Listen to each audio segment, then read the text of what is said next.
তো চলো আজকে আমরা ক্লাস 11 এর সেট তত্ত্ব চ্যাপ্টার নিয়ে আলোচনা করব। তো এই সেট তত্ত্ব চ্যাপ্টারটা তোমাদের অনেকের কাছেই জানা, আবার অনেকের কাছে অজানা। আমি এমন ভাবে তোমাদেরকে বলবো তোমরা দুজনাই একদম ক্লিয়ার হয়ে যাবে। যে জানো তার তো আরো ডিটেলসে কনসেপ্ট ক্লিয়ার হবে, আর যে জানো না তার পুরোপুরি ভাবে একদম কনসেপ্ট ক্লিয়ার হয়ে যাবে। তাই খুব ভালো মতো শোনো, আমি কিন্তু বারবার করে একটা কথা বলি, তোমাদেরকেও সেম কথা বলছি। যে কোনো চ্যাপ্টার শুরু করার আগে আমরা সেই চ্যাপ্টারের একদম বেসিক ডিটেলস শিখবো, তারপর অঙ্ক করবো। হতে পারে একদিন বেশি লাগবে, কোনো ব্যাপার নেই, কিন্তু ব্যাপারটা এতে কিন্তু আমাদের কনসেপ্ট ক্লিয়ার থাকে। তাই খুব ভালো মতো শোনো আমি তোমাদেরকে কি বলছি। তো আমার তোমাদের কাছে প্রথমে একটা কোশ্চেন, যে সেট জিনিসটা কি। তো অনেকেই জানো, অনেকেই জানো না, তারা ভাববে যে স্যার সেট জিনিসটা কি। তো চলো সেটাকে আমরা একটা উদাহরণের সাহায্যে বুঝি যে সেট জিনিসটা কি বা কি করে আমরা তৈরি করি। তো ধরো আজকে আমি তোমাদের নিয়ে কোনো একটা জায়গাতে ঘুরতে গেলাম, খুব ভালো মতো শুনবে, হ্যাঁ। একটা এক্সাম্পল দিলে ব্যাপারটা একদম ক্লিয়ার হয়ে যাবে যে সেট জিনিসটা কি। তো আমি তোমাদেরকে নিয়ে ঘুরতে গেলাম। কোথায় ঘুরতে গেলাম? ঘুরতে গেলাম চিড়িয়াখানায়।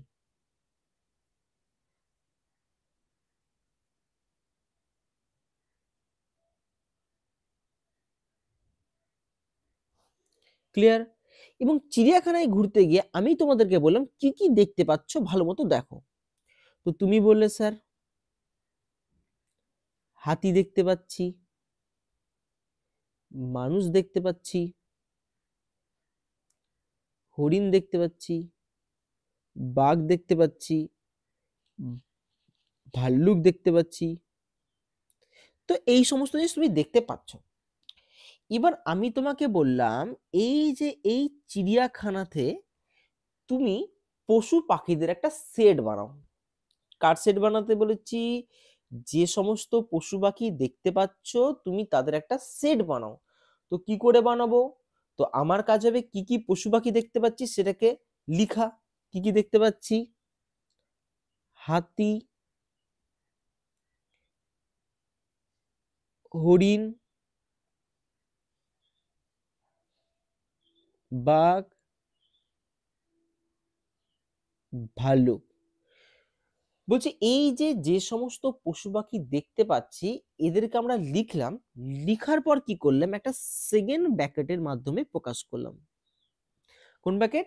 সেকেন্ড ব্র্যাকেট দিয়ে যে জিনিসটা দেখতে তৈরি হলো সেইটাকে আমরা কি বলে থাকি? সেট বলে থাকি। ক্লিয়ার একদম? তাহলে সেট কি জিনিস মোটামুটি তোমরা একটা আন্দাজ পেয়ে গেছো। এবার ডেফিনেশনটা দিলে আরো ক্লিয়ার হবে। কিন্তু তার আগে ছোট্ট একটা কথা, যে আমি যখন পশু পাখির সেট বানালাম, কেউ লক্ষ্য করেছো এর মধ্যে কিন্তু আমি মানুষকে নিইনি। কেন নিইনি বলো তো? কারণ আমি সেটটা কার বানাতে বলেছিলাম? বলেছিলাম পশু পাখির সেট। তাহলে আমাকে কিন্তু সেট তৈরি করার সময় সবসময় লক্ষ্য রাখতে হবে যে আমাকে কার সেট তৈরি করতে দিয়েছে, আমি কিন্তু সেই জিনিসটারই সেট তৈরি করব। তার মধ্যে যাতে অন্য কোনো জিনিস না আসে যেটা আমার সেটের মধ্যে হওয়া উচিত নয়। একদম ক্লিয়ার? তো চলো এবার আমরা সেট জিনিসটাকে ডেফিনেশন মাধ্যমে বুঝি, তাহলে একদম আরো কনসেপ্টটা ক্লিয়ার হয়ে যাবে। বলছি যখন আমরা কিছু বস্তু সমূহকে বা বস্তু সমূহের সমষ্টিকে, কি বললাম, কোনো বস্তু হতে পারে অথবা বস্তুর সমষ্টিও হতে পারে, সেই জিনিসটাকে আমরা একটা দ্বিতীয় বন্ধনীর মাধ্যমে লিখি। দেখো একটা দ্বিতীয় বন্ধনীর মাধ্যমে লিখেছি। যে জিনিসটা তৈরি হয় সেটাকে আমরা তখন কি বলি? সেট বলে থাকি। কিন্তু তোমাদের মনে একটা কোশ্চেন লাগবে, স্যার সেটের যে ডেফিনেশন বললেন সেখানে তো আপনি বলেন বস্তু সমূহ, এই যে বস্তু সমূহ বলতে এগুলা, আবার বলেন বস্তু সমূহের সমষ্টিকেও আমরা প্রকাশ করতে পারি। হ্যাঁ, সবসময় যে বস্তু বা নাম দিয়ে হবে তার কোনো গ্যারেন্টি নেই, কখনো কখনো আমরা সমষ্টিকেও সেট দিয়ে প্রকাশ করি। যেমন আমি যদি তোমাদের কোশ্চেন একটু অন্যভাবে করতাম, বলতাম পশু পাখির সেট না বানিয়ে কতগুলি পশু পাখি আছে তার সেট বানাও। তাহলে তুমি কিন্তু তখন লিখতে না হাতি মানুষ এরকম লিখতে না, তখন তুমি লিখতে হাতি কটা আছে, তখন তুমি লিখতে হরিণ কটা আছে, মানুষ তো হবে না। বুঝতে পারলে কেন হবে না? কারণ সেটের মধ্যে আসবে না, পশু পাখি বলেছি আমি। হয়তো বাঘ কটা আছে, ভাল্লুক কটা আছে। তার মানে আমরা কিন্তু কোনো বস্তু সমূহ বা বস্তু সমূহের সমষ্টিকেও সেট আকারে প্রকাশ করতে পারি। আর কোন বন্ধনীর মাধ্যমে প্রকাশ করতে পারি? একটি দ্বিতীয় বন্ধনীর মাধ্যমে। তাহলে একদম তোমাদের আশা করি সেট জিনিসটা কনসেপ্ট ক্লিয়ার। কি সেট? কিচ্ছু না, যখন আমরা কিছু বস্তুসমূহকে বা বস্তুসমূহের সমষ্টিকে একটি দ্বিতীয় বন্ধনীর মাধ্যমে প্রকাশ করি, তাকেই আমরা কি বলে থাকি? সেট। কিন্তু বলছে সেট হতে গেলে আমাদের তিনটে শর্ত পালন করতে হবে। এমন না যে সবসময় আমরা বস্তুসমূহকে সংকলন করলে বা বস্তুসমূহের সমষ্টিকে গুণে নিলেই সেট তৈরি হয়ে যাবে। বলছে এখানে তিনটে জিনিস আমাদের মানতে হবে। কি কি? একটা হলো সুসংজ্ঞাত,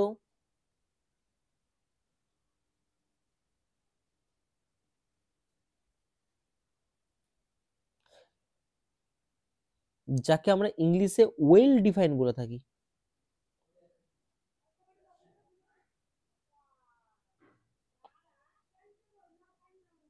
দুই নাম্বার,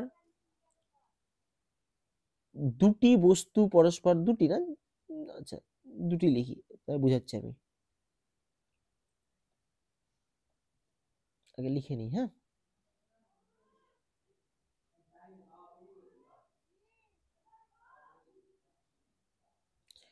যে কোনো দুটি বস্তু পরস্পর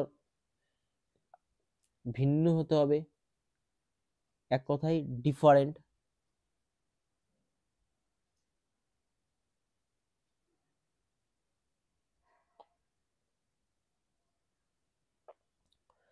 ক্রম নিরপেক্ষ হতে হবে,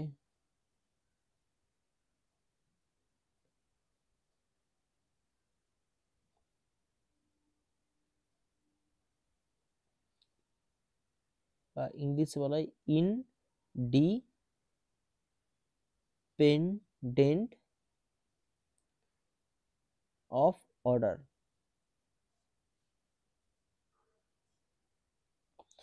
বলছে সেট হতে গেলে এই কটা জিনিস আমাদের লক্ষ্য রাখতে হবে। কি কি?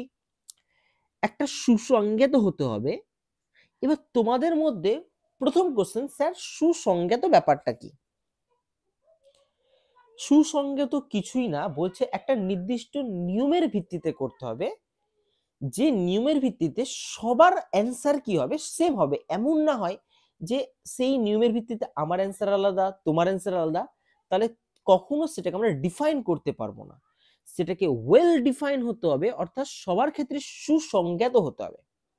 এবার ব্যাপারটা ক্লিয়ার করি, কিরকম নির্দিষ্ট নিয়ম বা কিরকম সুসংজ্ঞাত, তাহলে একদম তোমাদের কনসেপ্ট ক্লিয়ার। আচ্ছা, আমি যদি এখানে কাউকে বলি জোড় সংখ্যার সেট বানাও, তুমি কি নেবে? 2 নিবে, 4 নিবে, 6 নিবে, 8 নিবে, চলতেই থাকবে, ডট ডট দিয়ে দিলাম। আচ্ছা, আমি যদি তোমাকে জোড় সংখ্যার সেট বানাতে বলতাম, তুমি কি আলাদা বানাতে, না এটাই বানাতে বলো? আমি যদি অন্য কাউকে বলি, সেও জোড় সংখ্যা লিখবে 2 4 6 7 8, তার মানে আমার অ্যান্সার যা হবে তোমার জন্য অ্যান্সার সেম হবে। বুঝতে পারলাম? আমি যদি এর মধ্যে বলি যে কেউ কি এর মধ্যে 7 লিখতে পারবে, সেটা কি সেই নিয়মের ভিত্তিতে আসবে? আসবে না, কারণ জোড় সংখ্যা বলেছি, তার মানে আমার জন্য 7 কখনো এর মধ্যে আসবে না, তোমার জন্য আসবে না, তাহলে সবার জন্য এটা সুসংজ্ঞাত। বুঝতে পারলাম? কিন্তু আমি যদি তোমাকে এরকম কোশ্চেন করতাম, ভালো মতো শোনো, কি যে তুমি একটা ক্লাসে যাও বা কোনো একটা জায়গায় যাও, ক্লাসরুমই ধরো, গিয়ে ক্লাসরুমে গিয়ে সেখানে, তো সেখানে ক্লাসরুমে গিয়ে তোমাকে বললাম যে এই ক্লাসরুমে যারা যারা ভালো ছেলে মেয়ে আছে তাদের একটা লিস্ট বানাও। কি বলেছি? যারা যারা ভালো ছেলে মেয়ে আছে তাদের একটা লিস্ট বা সেট বানাও। তো এবার কোশ্চেন, ধরো এখানে আছে রাম, যদু,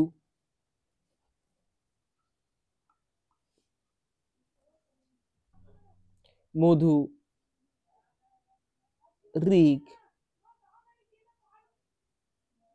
আরো আছে, আমি একটা এক্সাম্পল দিলাম। এবার আমি বললাম এদের মধ্যে ভালো ছেলে মেয়ের একটা, ভালো ছেলে মেয়ে, হ্যাঁ সে পড়াশোনার দিক থেকে সব দিক থেকেই একটা লিস্ট বানাও।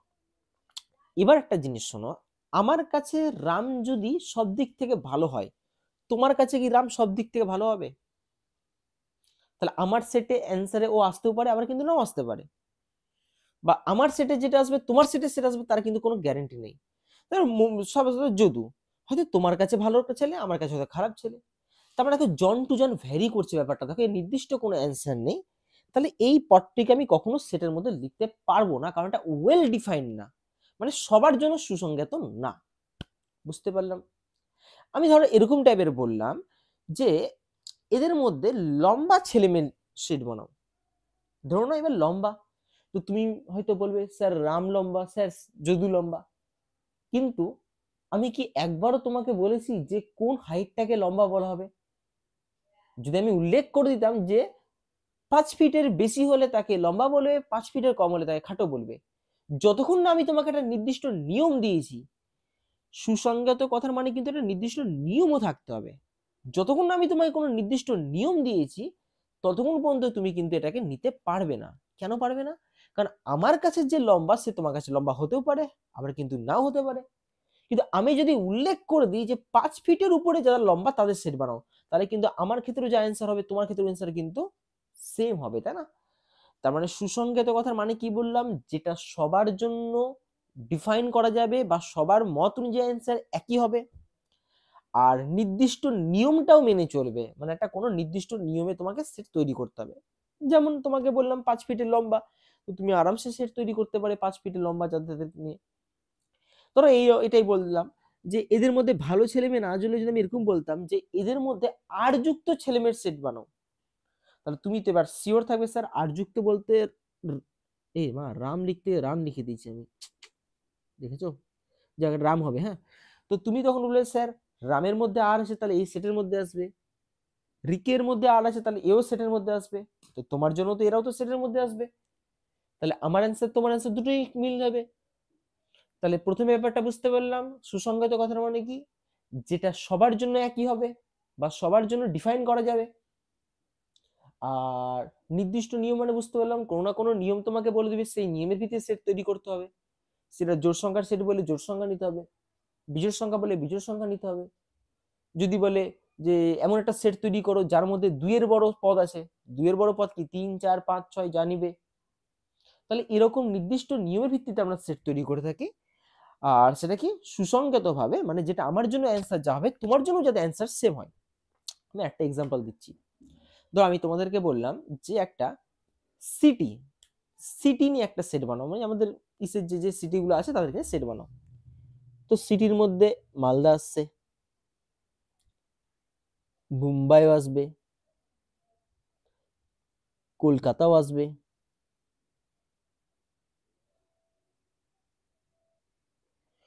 তো এই যে আমি যে জিনিসটা নিলাম, তোমার জন্য প্রত্যেকটা সিটি, আমার জন্য প্রত্যেকটা সিটি, কিন্তু কেউ যদি এখানে ইন্ডিয়া নিয়ে নাও তাহলে সেটা কি নেওয়া যাবে এর মধ্যে? যাবে না, কারণ এটা কান্ট্রিতে চলে আসবে, তাই না? কিন্তু আমি নিয়ম কি বলেছিলাম, সিটি নিয়ে সেট বানাতে, তাই না? তার মানে কিন্তু আমাদের লক্ষ্য রাখতে হবে কোন নিয়মের ভিত্তিতে আমাকে সেটটা তৈরি করতে দিয়েছে। এবার যদি আমি তোমাকে বলতাম যে বিউটিফুল কান্ট্রি যেগুলা আছে তাদের একটা সেট বানাও, এবার তুমি হয়তো বিউটিফুল কান্ট্রি সেট ইন্ডিয়া লিখলে, ইন্ডিয়া হয়তো আমার জন্য প্রিয় তোমার জন্য প্রিয়। এবার হয়তো তুমি বাংলাদেশ লিখলে, এবার এখানে মত পার্থক্য চলে আসলো, বাংলাদেশ হয়তো তোমার জন্য প্রিয় আমার জন্য প্রিয় নাও হতে পারে। তার মানে যেহেতু এটা সবার জন্য একই হচ্ছে না বা ডিফাইন হচ্ছে না, তাহলে তখন আমি সেটাকে সেট তৈরি করতে পারবো না। একদম আশা করি ক্লিয়ার যে সুসংজ্ঞাত বা নির্দিষ্ট নিয়ম কথার মানেটা কি। এবার কি বলছে, যে কোনো দুটি বস্তু পরস্পর ভিন্ন হবে, মনে রাখবে সেটের মধ্যে আমরা কোনো এলিমেন্টকে দুবার লিখি না। এমন না যে কমা দিয়ে এখানে আবার 4 লিখলাম, এটা লেখা হয় না। সেটের মধ্যে প্রত্যেকটা এলিমেন্ট ইউনিক হয় বা একক হয়, মানে প্রত্যেকটা আলাদা আলাদা হয়। বুঝতে পারলে? আচ্ছা, আরেকটা বলছে ক্রম নিরপেক্ষ হবে। ক্রম নিরপেক্ষ কথার মানে হলো অর্ডারটা আমরা মানে গায়ে দেবো না এক কথায়। মানে ধরো আমি তোমাকে যদি বলি যে এখানে তুমি পশু পাখির সেট বানাও, তুমি হাতি নিয়েছিলে, হাতি না নিয়ে তুমি আগে হরিণ নিলে ধরে নাও, হরিণের পর হয়তো তুমি ভাল্লুক নিলে, তারপরে হয়তো হাতি নিলে, তারপরে হয়তো বাঘ নিলে। তো এই সেট আর এই সেট কি এক না আলাদা? দেখো তো, এইটাও সেট, এইটাও সেট, এটাও পশু পাখির সেট, এটাও পশু পাখির সেট। কি পার্থক্য আছে?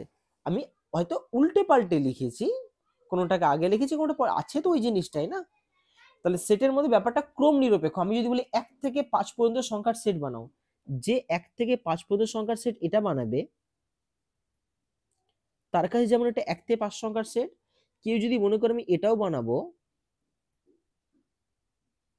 এটাও 1 থেকে 5 সংখ্যার সেট, আমি আগে লিখি পরে লিখি, ক্রমটা এখানে ম্যাটার করে না। বুঝতে পারলাম তাহলে ক্রম নিরপেক্ষ কি? তাহলে সেট হতে গেলে আমাদের কি কি জিনিস লক্ষ্য রাখতে হবে? সেটাকে ওয়েল ডিফাইন বা সুসংজ্ঞাত হতে হবে, এর মধ্যে প্রত্যেকটি বস্তু ভিন্ন হতে হবে, আর অবশ্যই কি ক্রম নিরপেক্ষ। ক্রম নিরপেক্ষ কথার মানে কি? আমাকে মনে রাখতে হবে আগে পিছে লিখলেও সেটাকে একই সেট বোঝানো যাবে যদি একই জিনিস থাকে সেটের মধ্যে। তো এখানে ক্রমটা বা অর্ডারটা এখানে ম্যাটার করে না, যে কি আগে লিখছি কি আমি পরে লিখছি। বুঝতে পারলাম?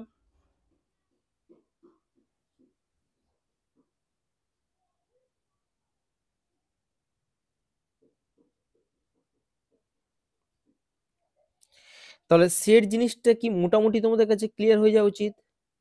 তো চলো তাহলে এবার আমরা একটু যে সমস্ত জিনিস আরো জানতে হবে সেগুলোকে এক এক করে দেখি। মোটামুটি একটা আন্দাজ চলে এসেছে সেট কি। সেট কিছুই না, কিছু আমরা বস্তু সমূহকে বা তার সমষ্টিকে একটা দ্বিতীয় বন্ধনীর মাধ্যমে লিখি, সেটাই হলো সেট। সেখানে 3টা জিনিস আমাদের মেনটেন করতে হয়, যাতে ওয়েল ডিফাইন বা সুসংজ্ঞাত হয়, যা বলতে পারি নির্দিষ্ট নিয়মের ভিত্তিতে হতে হবে সেট। আর কি? ক্রম নিরপেক্ষ হবে, মানে আগে পিছে লিখলে ওটা কোনো ব্যাপার না, 1-এর পরে 2 লিখতে হবে এর কোনো মানে নাই, 2-1ও লিখতে পারি। আর কি? সেটের মধ্যে প্রত্যেকটা পদ অভিন্ন হবে, মানে কোনোটাই আমরা রিপিট করব না। বুঝতে পারলাম? তো চলো এবার আমরা সেটের প্রকাশ, একটা সেটকে প্রকাশ কি করে করা হয়। বলছি একটা সেটকে আমরা না সবসময় ক্যাপিটাল লেটারে প্রকাশ করি। খুব ভালো মতো শোনো কিভাবে। সেটকে আমরা কিভাবে প্রকাশ করি? এটা ক্যাপিটাল লেটারে, এবং সেটের পদগুলোকে একটা সেকেন্ড ব্র্যাকেটের মধ্যে রাখা হয়। ক্লিয়ার? আর সেটের মধ্যে যে পদগুলো হবে সেটা কোনো বস্তু হতে পারে অথবা সেটা কোনো সমষ্টি হতে পারে, দুটোই হতে পারে। বস্তু বলতে আমি এবিসি কে লিখলাম, আর সমষ্টি বলতে নাম্বারগুলোকে লিখলাম 1 2 3। ক্লিয়ার? কিন্তু মনে রাখবে এর ভিতরে যে বস্তু বা যে লেটারগুলো লিখি সেটা স্মল লেটার হয়। বলবে সেটের নাম ক্যাপিটাল লেটার, আর সেটের মধ্যে যে পদগুলো হয় এগুলো হলো সেটের পদ, হ্যাঁ, পদ বা এলিমেন্টস বলতে পারো। তো এই পদগুলোর সময় স্মল লেটার হয়। ক্লিয়ার? তাহলে সেটের নাম কিসে হয়? ক্যাপিটাল লেটার মনে থাকলো, কোন ব্র্যাকেট ইউজ করি? Second bracket. আর এর মধ্যে পদগুলো কি হবে? স্মল লেটার হবে। বুঝতে পারলাম এতটুকু? এবার বলছে যে এই সেটের মধ্যে যে এলিমেন্টস গুলো আছে, কতগুলি এলিমেন্টস আছে সেটা আমরা এইভাবে লিখি, এন অফ এ, মানে কি number of elements in set A. তো এইটা মানে বোঝাই এ সেটের মধ্যে কতগুলি এলিমেন্টস আছে। কতগুলো আছে এখানে? 6। বলছি এই যতগুলি এলিমেন্ট আছে সেটাকে তার কার্ডিনাল নাম্বার বলা হয়। কি বলা হয়? Cardinal number. আশা করি বুঝতে পেরেছো। তাহলে কখনো যদি আমাকে কেউ জিজ্ঞেস করে এই সেটের কার্ডিনাল নাম্বার কত, কার্ডিনাল নাম্বার মানে তার মধ্যে কতগুলি পদ আছে বা এলিমেন্টস আছে, তাকেই তার কার্ডিনাল নাম্বার বলা হয়। Clear?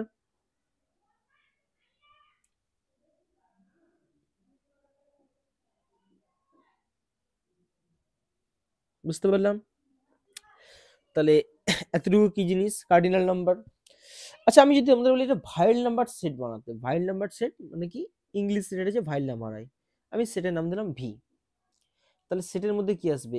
A, e, i, o, you. যদি আমি এটা না লিখে এটা লিখতাম, একই না আলাদা? একই জিনিস, এটাও ভাইল নাম্বার সেট। এর কার্ডিনাল নাম্বার কত? কার্ডিনাল নাম্বার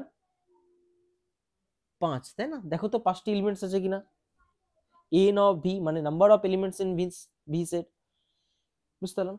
আচ্ছা আমি যদি কাউকে বলতাম যে জোড় সংখ্যার সেট লেখো, জোড় সংখ্যার সেট নাম দিলাম ধরো বি, 2 4 6 7 আর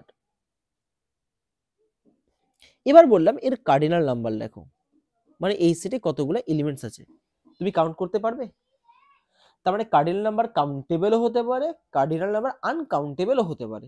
বুঝতে পারলাম, কার্ডিনাল নাম্বার দুটোই হতে পারে। ক্লিয়ার? আচ্ছা, এখান থেকে যে জিনিসটা আমাদের জানতে হবে সেটা একটু দেখো। বলছি মনে করো কোনো পদ সেই সেটের পদ, সেটাকে বোঝানোর জন্য আমরা এই বিলংস টু চিহ্ন ইউজ করি। এই বিলংস টু কথার মানে হলো সি বিলং করছে এ সেট থেকে। বিলংস টু মানে তার অন্তর্গত বলতে পারো, যে সি এলিমেন্টসটা কার অন্তর্গত, যে সি এলিমেন্টসটা এ সেটের অন্তর্গত। আচ্ছা 3 কি এ সেটের অন্তর্গত? হ্যাঁ, 3ও বিলংস করছে এ সেট থেকে। আচ্ছা 5 কি এ সেট থেকে আসছে? না। বলছে যদি সে না আসে তাহলে সেটাকে আমরা নট বিলংস টু বলি। তাহলে 5 এ সেটের অন্তর্গত নয়। আশা করি বুঝতে পারলাম। তাহলে কেউ যদি কোনো সেট থেকে বিলং করে তাহলে সেটাকে আমরা বিলংস টু বলি, আর বিলং যদি না করে সেটাকে আমরা নট বিলংস টু বলি। ঠিক আছে? ধরো কোনো একটা এলিমেন্টস এক্স নাম দিলাম, এই ধরো এ সেটে আছে। কোন সেটে আছে? এ সেটে। তাহলে এটাকে বোঝানোর জন্য আমরা এরকম লিখি এক্স বিলংস টু এ, মানে এক্সটা বিলংস করছে এ সেট থেকে। ক্লিয়ার? নট বিলংস টু কি বুঝে নিলাম। যেমন আই ভাইল নাম্বার সেট থেকে বিলং করবে কি করবে না? অবশ্যই করবে, ক্যাপিটাল ভি এটা কিন্তু। হ্যাঁ, যদি বলি যে, যে না ছোট্ট কে বললাম, কে এটা কি ভাইল নাম্বার সেট থেকে বিলং করবে? বিলং করবে না। আই যেমন ভাইল নাম্বার সেট থেকে বিলং করে, কে কিন্তু ভাইল নাম্বার সেটে বিলং করে না। যদি বলি 2 জোড় সংখ্যার সেট থেকে বিলং করবে, হ্যাঁ জোড় সংখ্যার সেট যদি বি হয় তাহলে হ্যাঁ 2 বি থেকে বিলং করবে। 7 বিজোড় সংখ্যা কি বি সেট থেকে বিলং করবে? না, করবে না। তাহলে তার অন্তর্গত হলে বলবো বিলং করবে, আর তার অন্তর্গত না হলে বলবো বিলং করবে না। তাহলে এখানে কি শিখলাম? সেটকে ক্যাপিটাল লেটারে লেখা হয়, সেটকে সেকেন্ড ব্র্যাকেটে প্রকাশ করি, তার মধ্যে যে এলিমেন্টগুলো থাকে সেগুলো স্মল লেটারে হয়। সেটের কার্ডিনাল নাম্বার কি, যেটাকে এইভাবে প্রকাশ করি আমরা। আর সেটের কার্ডিনাল নাম্বার বলতে কিছুই না, তার মধ্যে যতগুলো পদ থাকে তাকেই তার কার্ডিনাল নাম্বার বলা হয়। আর কি, সেটের মধ্যে কোনো পদ হলে সেটাকে যদি তার পদ বোঝায় তাহলে বিলংস টু দিয়ে ইউজ করি, আর যদি তার পদ না হয় তাহলে সেটাকে আমরা নট বিলংস টু দিয়ে প্রকাশ করি। মোটামুটি তোমাদের কাছে একটা আন্দাজ চলে এসেছে আশা করি। ক্লিয়ার? তো চলো এর পরের জিনিসটা দেখি আমরা। তো চলো এবার আমরা একটা জিনিস জানবো যে একটা সেটকে আমরা কিভাবে প্রকাশ করে থাকি। বলছি সেটকে আমরা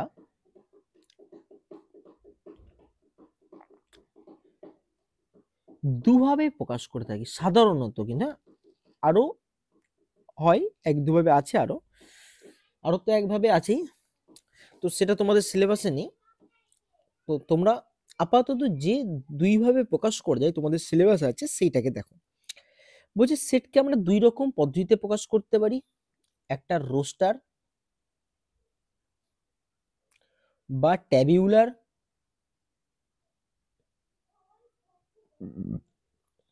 সরি,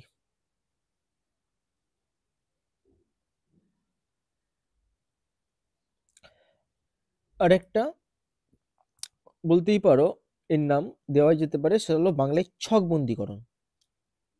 ছক বন্দীকরণ মানে এটা কিন্তু একটাই পদ্ধতি, নামগুলো আলাদা কিন্তু। হ্যাঁ, যে পদ্ধতিটা বললাম রোস্টারও বলে থাকি, কখনো ট্যাবুলার বলে থাকি, কখনো ছক বন্দীকরণ। কি জিনিসটা বুঝে যাবে এখনই, ঘাবড়িও না।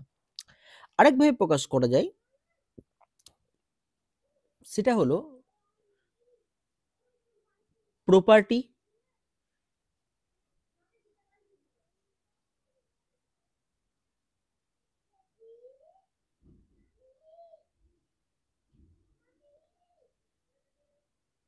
বা সেট বিল্ডার, বা বাংলাতে বলে ধর্মভিত্তিক,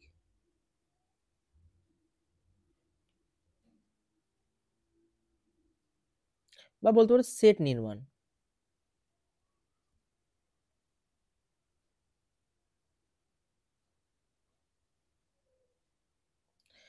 বলছি কি সেটকে আমরা এই দুভাবে প্রকাশ করতে থাকি, একটা রোস্টার বা ট্যাবুলার বা ছক বন্দীকরণ, আর এটা প্রপার্টি মেথড বা সেট বিল্ডার মেথড বা ধর্মভিত্তিক বা সেট নির্মাণ। হ্যাঁ, তো এই দুই মেথডে আমরা সেটকে প্রকাশ করে থাকি।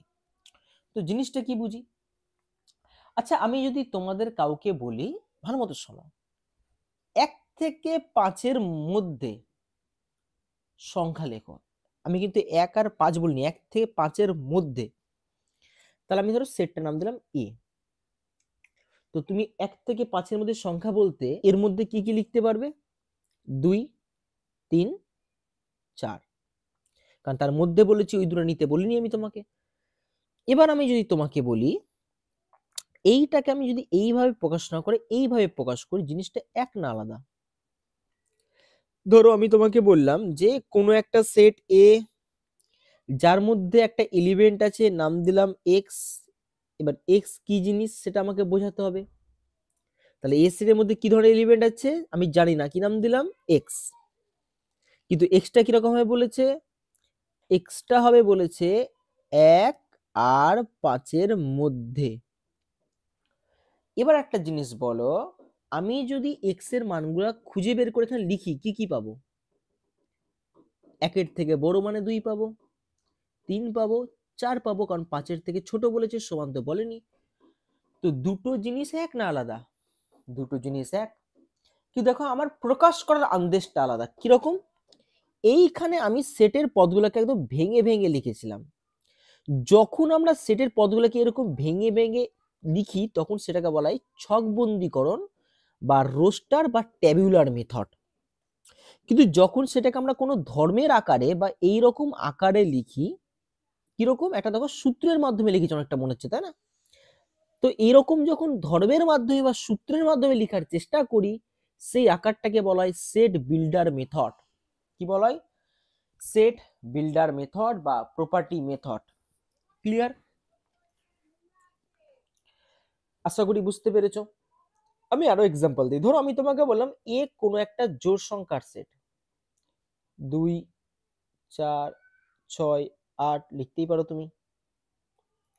কিন্তু একে যদি আমি ধর্মভিত্তিকে লেখার চেষ্টা করি, কারণ এটা আশা করি তোমরা বুঝে গেছো যে এটা কিন্তু ভেঙে ভেঙে লিখেছি, তাহলে এটা একটা ছকবন্দীকরণ মেথডে লিখেছি।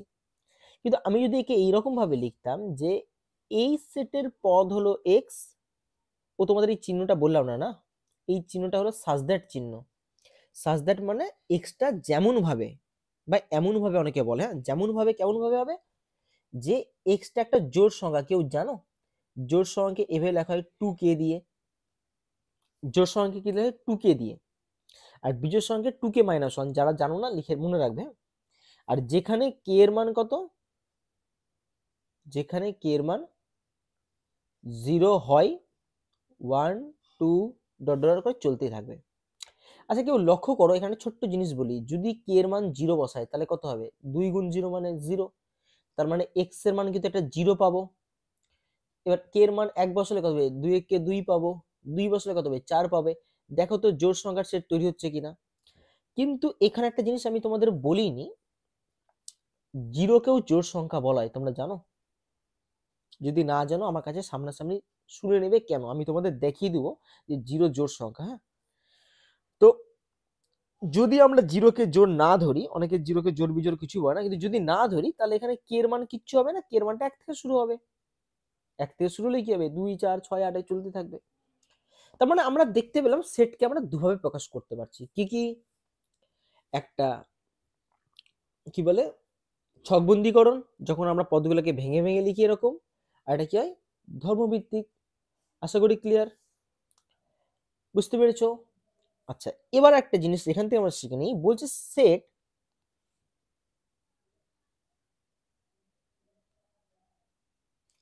দুই রকম হতে পারে, সসীম, একটা অসীম। সসীম অসীম জানোই। বলছে সেটের পদগুলো যদি আমরা কাউন্ট করতে পারি তাহলে সেটি হবে সসীম সেট। আর যদি কোনো সেটের পদ আমরা কাউন্ট করতে না পারি তাহলে সেটাকে বলা হয় অসীম সেট। তাহলে সেট আমরা দুরকম দেখতে পারি, একটা সসীম একটা কি অসীম। সসীম কখন? যদি সেই সেটের পদগুলোকে কাউন্ট করা যায় তাহলে সেটা সসীম। আর যদি কোনো সেটের পদগুলোকে কাউন্ট করা না যায় সেটাকে আমরা কি বলি? অসীম। তো এক্সাম্পল দেখি কোনটা সসীম কোনটা অসীম। আচ্ছা যদি বলি এই সেটটা সসীম না অসীম? আরামসে সসীম, কারণ তুমি দেখো পদগুলো কাউন্ট করতে পারছো, 3টে পদ আছে। যদি বলি এই সেটটা সসীম না অসীম? অসীম, কারণ জোড় সংখ্যার সেট, তুমি জানো না কতদূর পর্যন্ত যাবে। আচ্ছা চলো আরেকটা এক্সাম্পল দিই আমি। তোমাদের বললাম এ একটা সেট যার মধ্যে এক্স একটা এলিমেন্ট, এমন ভাবে যাতে করে এক্স একটি মৌলিক সংখ্যা,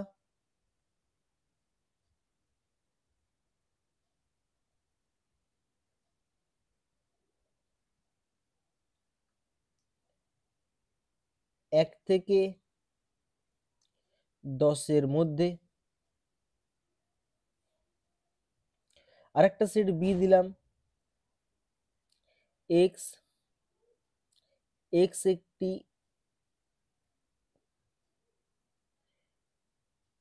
মৌলিক সংখ্যা 10-এর বড়। দুরকম সেট দিয়েছি, এবার তোমরা আমাকে বলো এর মধ্যে কোনটা সসীম কোনটা অসীম। এটাকে যদি একটু ভাবি, এক্স একটি মৌলিক সংখ্যা 1 থেকে 10-এর মধ্যে কি কি নেবে? 2, 3, 5, 7, আর কি হবে? আর কিছু হবে কি? মৌলিক জানেন তো, যাদেরকে ভাঙা যায় না। 2, 3, 5, 7। তাহলে বলো এটা সসীম না অসীম? আরামসে সসীম। আর এটা কোন পদ্ধতিতে লিখেছিলাম প্রথমে? এটা কিন্তু কোনটা ছিল, ছকবদ্ধীকরণ না ধর্মভিত্তিক? এটা কিন্তু ধর্মভিত্তিক পদ্ধতি, তাই না? আচ্ছা এটাও ধর্মভিত্তিক পদ্ধতিতে আছে, কিন্তু এইটা যখন ভেঙে লিখলাম তখন কিছু চলে গেল ছকবন্দীকরণ। এবারে আমাকে এটা বলো এটা সসীম না অসীম? তুমি কি বলবে? স্যার এটা তো অসীম, কারণ মৌলিক সংখ্যা 10-এর থেকে বড়, 10 থেকে মৌলিক সংখ্যা অনেক আছে, শেষ হবে না। তাহলে বুঝতে পেরেছো আশা করি সসীম অসীম। চলো আর এক্সাম্পল দেখি। ধরো আমি তোমাকে বললাম এ একটা সেট, এটা হলো তোমার এক্স 1-এর থেকে বড়, 10-এর থেকে ছোট অথবা সমান।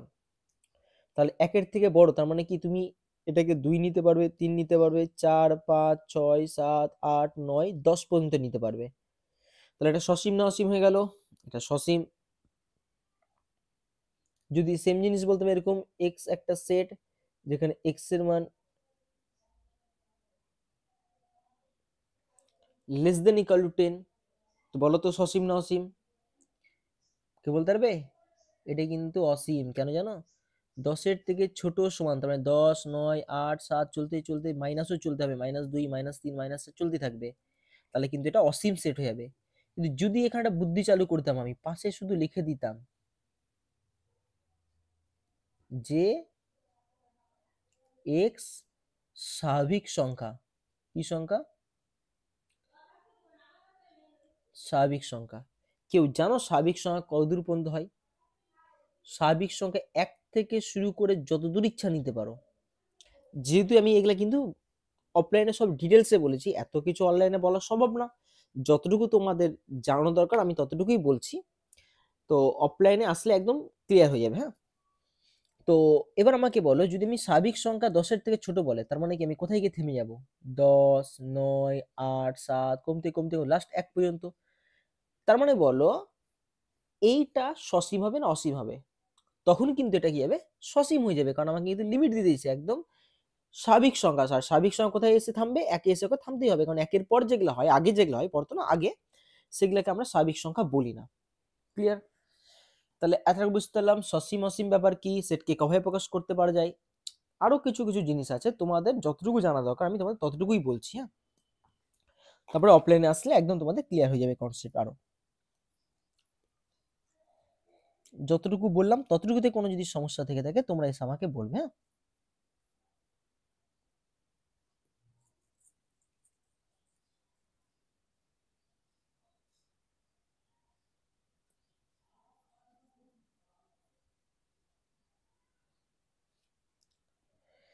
বলছে কিছু কিছু সেটের আমাকে এক্সাম্পল হিসেবে মনে রাখতে হবে। সেটা হলো এক পদী সেট। ইংলিশে এটাকে বলে সিঙ্গেলটন সেট। হ্যাঁ, একপদী সেট কি? একপদী সেট কিছুই না, যে সেটের পদ সংখ্যা একটি তাকে আমরা একপদী সেট বলি।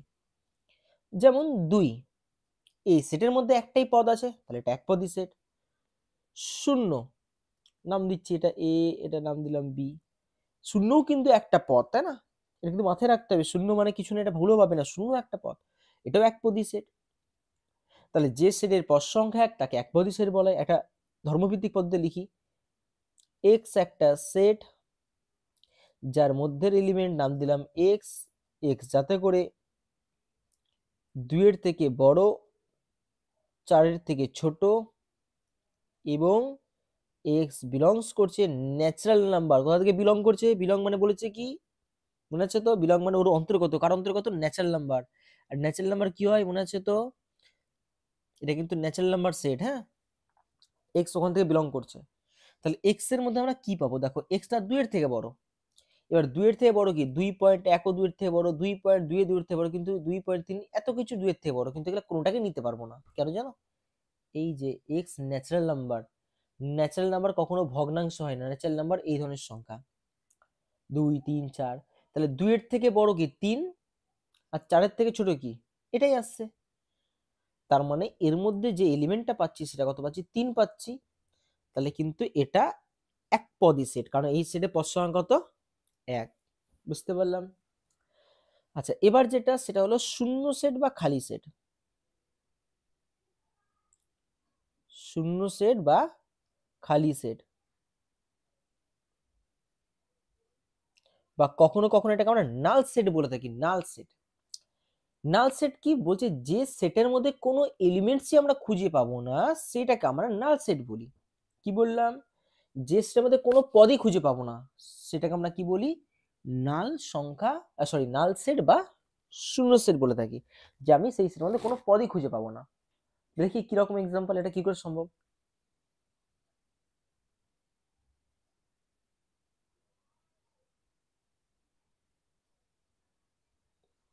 আমি একটা সেট লিখছি, এটা না সাধারণত ধর্মভিত্তিক পদ্ধতিতে লেখা হয়, মানে ডিফাইন করা যায়।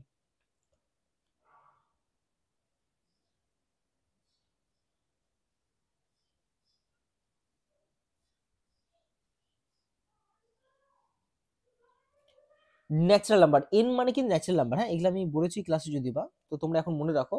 অনেক হয় ন্যাচারাল নাম্বার, ইন্টিজার নাম্বার। তো ন্যাচারাল নাম্বার মনে রাখো এখন বাস্তব সংখ্যা। হ্যাঁ, সরি সরি, স্বাভাবিক সংখ্যা, মানে 1 2 3 4 5 6 ডট চলতে থাকে। আচ্ছা, একটা ছোট্ট কোশ্চেন বলো তো, ন্যাচারাল নাম্বার সেটটা সসীম না অসীম? অবশ্যই অসীম। তো যাই হোক, এই যে শূন্য সেটটা কি সেটা আমরা বুঝি। বলছে একটা সেট তৈরি করো যে 1 এর থেকে বড়, 2 এর থেকে ছোট, কিন্তু সেটা কি নাম্বার হতে হবে? Natural number. দেখাও দেখি 1 এর থেকে বড় আর 2 এর থেকে ছোট কোনো সংখ্যা আছে কিনা। তার মানে এর মধ্যে যদি কোনো সংখ্যা নেই, তাহলে এখানে আমি কিচ্ছু লিখতে পারবো না, শূন্য লিখতে পারবো না। শূন্য কিন্তু হবে না, কারণ শূন্য কিন্তু একটা সংখ্যা, যেটা ন্যাচারাল নাম্বারের মধ্যে আসে কি? কোনোদিনও আসে না। আর এখানে উল্লেখ করেছে 1 এর থেকে বড় হতে হবে, তাহলে তো শূন্য আরোই আসবে না। তার মানে আমাকে মনে রাখতে হবে, যখন আমি সেটের মধ্যে কোনো এলিমেন্টসই খুঁজে পাবো না, সেটাকে আমরা শুধু সেকেন্ড ব্র্যাকেট দিয়ে প্রকাশ করি, যেটাকে শূন্য সেট বলা হয় বা নাল সেট বলা হয়। কখনো কখনো সেটাকে ফাই দিয়ে ডিফাইন করা হয়। কি দিয়ে ডিফাইন করা হয়? ফাই দিয়ে। তাহলে শূন্য সেটকে আমরা ফাই দিয়ে ডিফাইন করতে পারি, অথবা এই ব্র্যাকেট দিয়ে ডিভাইড করতে পারি। চলো আমরা আরেকটা এক্সাম্পল দিই। ফাই একটা সেট, এর এলিমেন্টটা এক্স, যাতে করে এক্স স্কয়ার সমান সমান 25 এবং এক্স একটি জোড় সংখ্যা। বের করো তো দেখি। এটা জোড় সংখ্যা লিখলাম, হাতের লেখা খুবই ভালো, খুব ভালো মতো বুঝবে। এক্স স্কয়ার সমান সমান 25, বলো এক্স স্কয়ার 25 হতে গেলে এক্স এর মান কি নিতে পারো তুমি? +5 অথবা কি নিতে পারো? -5। কিন্তু গল্পটা কি, এক্স কে কি হতে হবে বলেছে? জোড় সংখ্যা। এবার বলে এরা কি জোড়? তাহলে কি তুমি এই সেটের মধ্যে পদ খুঁজে পাবে? পাবে না। তাহলে যেহেতু তুমি এই সেটের মধ্যে পদ খুঁজে পাচ্ছ না, তাহলে সেটা কি? একটি শূন্য সেট বা খালি সেট। বুঝতে পারলাম শূন্য সেট বা খালি সেট কি জিনিস? ক্লিয়ার এতটুকু? তো চলো এবার আমরা আরেকটা জিনিস দেখি, যেটা আমাদের খুব গুরুত্বপূর্ণ একটা জায়গা, খুব ভালো মতো বুঝবে। একসঙ্গে আমরা 3টা জিনিস শিখবো। সাবসেট বাংলা থেকে উপসেট বলা হয়।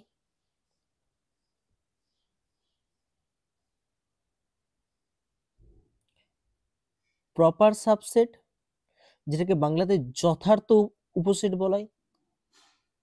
একটা সুপারসেট যেটাকে অধিসেট বলা হয়। তো তিনটা জিনিস কি আমরা তিনটাই একদম বুঝে নেবো একসঙ্গে। আচ্ছা আমি একটা সেট লিখলাম এ,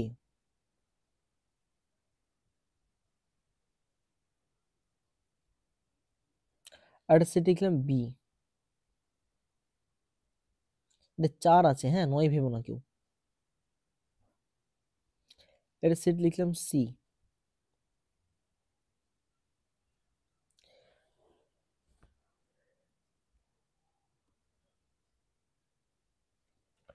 এবার একটা কথা বলো, হ্যাঁ খুব ভালো মতো বুঝবে। একটা ডি লিখে দিই।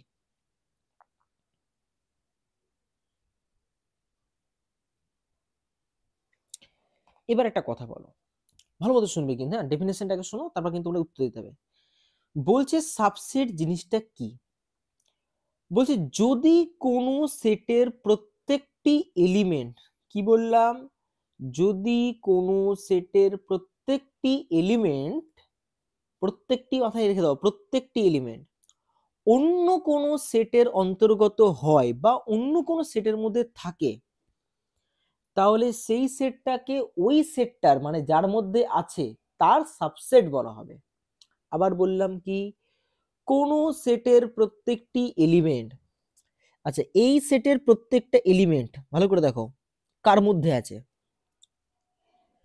এর মধ্যে পাচ্ছি কি পাচ্ছি না, বি এর মধ্যে, দেখো বি এর প্রত্যেকটা ভালো মতো দেখো কি বললাম, কোন সেটের প্রত্যেকটি এলিমেন্ট যদি অন্য কোনো সেটের মধ্যে পাই, তাহলে সেই সেটটাকে তার সাবসেট বলা হবে।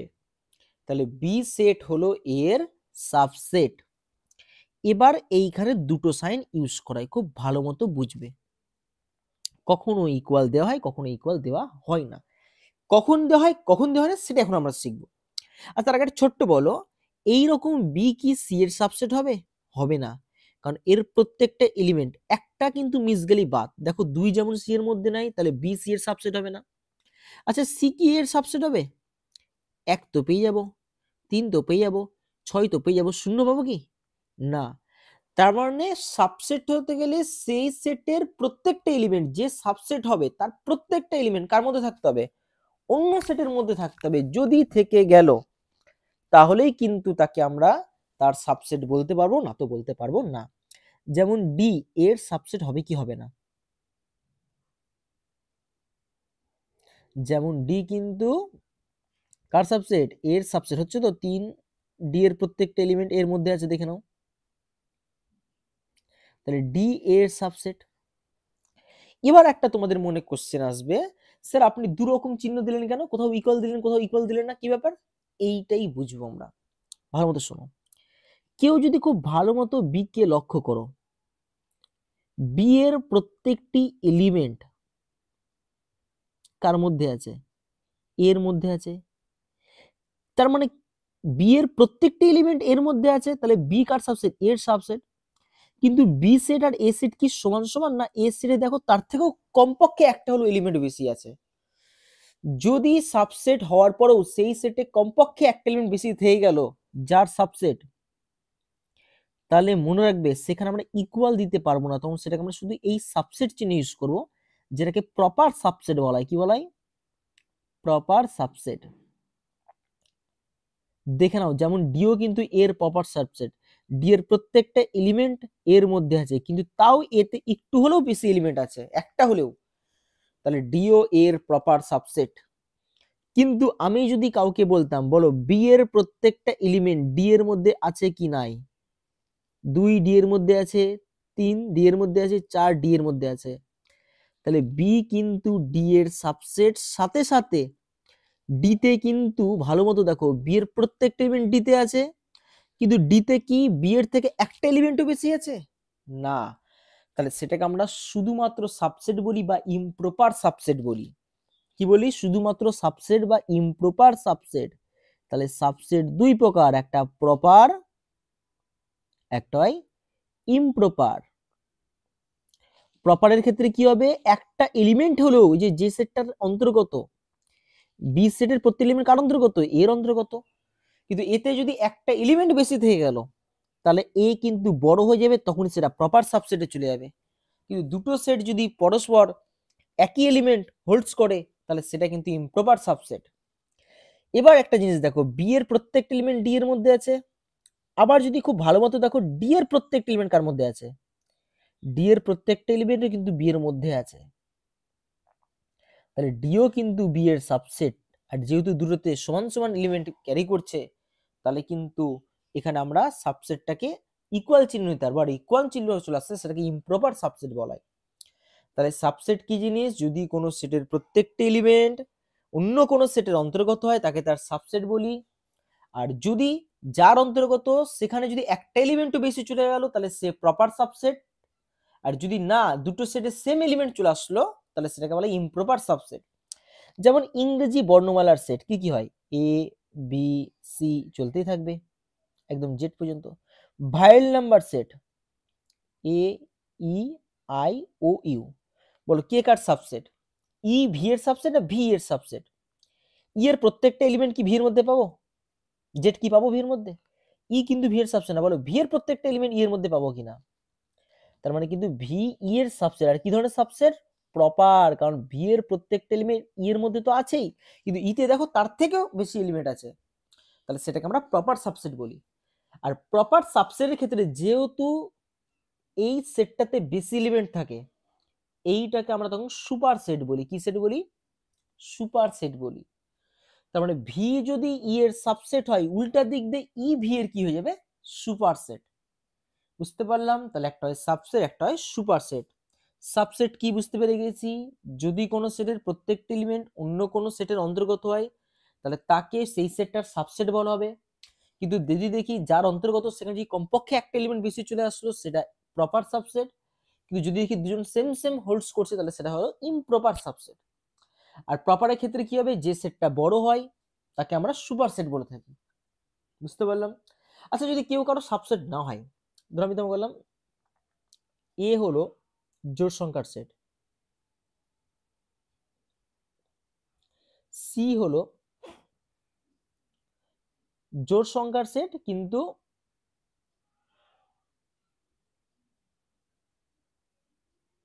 জোড় সংখ্যার সেট কিন্তু এর মধ্যে একটা বিজোড় সংখ্যা আছে এক, ধরুন আমি এটা দিলাম, এইভাবে দিলাম যে একটা বিজোড় সংখ্যা আছে এক।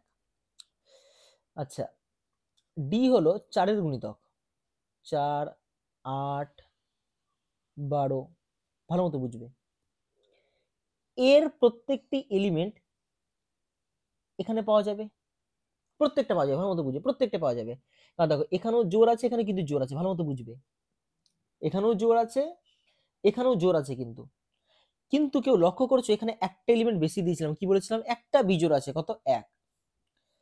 তার মানে একটা জিনিস বলো, এর প্রত্যেকটা এলিমেন্টকে সি এর মধ্যে খুঁজে পাবো কি পাবো না, পাবো, সব পাবো। তার মানে এ সি এর সাবসেট। আর সি তে যেহেতু একটা এলিমেন্ট বেশি আছে তার মানে সেটা প্রপার সাবসেট, ইকুয়াল দেওয়া যাবে না। কিন্তু যদি বলতাম সি কি এর সাবসেট, না। কেন সাবসেট না, কারণ দেখো সি এর প্রত্যেকটা এলিমেন্ট তুমি এর মধ্যে পাবে না, একটা মিস চলে যাবে, এক তো পাবেই না তুমি ওখানে, তাহলে সি এর সাবসেট নয়, তাহলে সেটা আমরা কেটে দেবো। আচ্ছা বলো তো এ ডি এর সাবসেট না ডি এর সাবসেট? দেখো 4 খুঁজে পেয়ে যাবে, 8 খুঁজে পেয়ে যাবে, 6 কে কি খুঁজে পাবে এর মধ্যে? তাহলে এর প্রত্যেকটা এলিমেন্ট ডি এর মধ্যে নাই, তার মানে এ ডি এর সাবসেট না। দেখো তো ডি কে এর মধ্যে খুঁজে পাবো কিনা, পাবে তো, কারণ এখানে জোড় সংখ্যা, সব জোড় সংখ্যা আছে, কিন্তু এখানে সব জোড় না, এখানে শুধুমাত্র 4 এর গুণিতক। যদি এর পরটা নিতাম এটা কত হলো, 4 এর 16 হতো, এর মধ্যে 16 খুঁজে পেতাম কি পেতাম না, পেতাম।